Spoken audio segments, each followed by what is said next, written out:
First, in tonight's News for Health, powered by HealthKey.com, March is Brain Injury Awareness Month, and we continue to look at the body's most complex organ. Yeah, tonight, doctors in the Department of Neurology at Penn State Hershey Medical Center explain how we can keep our brains healthy and active.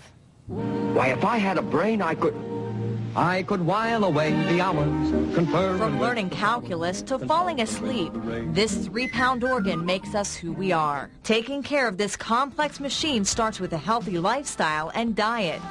The more intellectually demanding the activity is, the more beneficial it is. So, for example, yoga and Tai Chi are required to learn something new, and that's probably beneficial for your brain as well. And of course, dancing is probably ideal.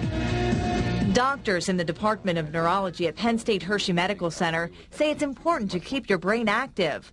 And while word searches and crossword puzzles keep your brain busy, there's no substitute for learning something new. I encourage them to take a class, to volunteer, do something that encourages them to learn something new and form those new connections, as opposed to just doing the same thing over and over, like the crossword puzzles, which are probably beneficial too.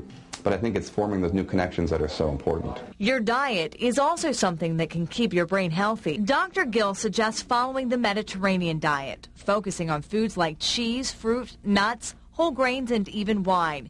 It's a diet consisting of very little red meat. And while we are busy keeping our brains healthy, there are some things it controls on its own. You can't tickle yourself. If somebody else wants to poke you in the ribs or scratch the bottom of your foot, that sensation is coming in from outside. Well, Dr. Harbaugh also tells us that it is a common misconception that we only use part of our brain. Over a 24-hour period, it's always active, and we use 100% of its power.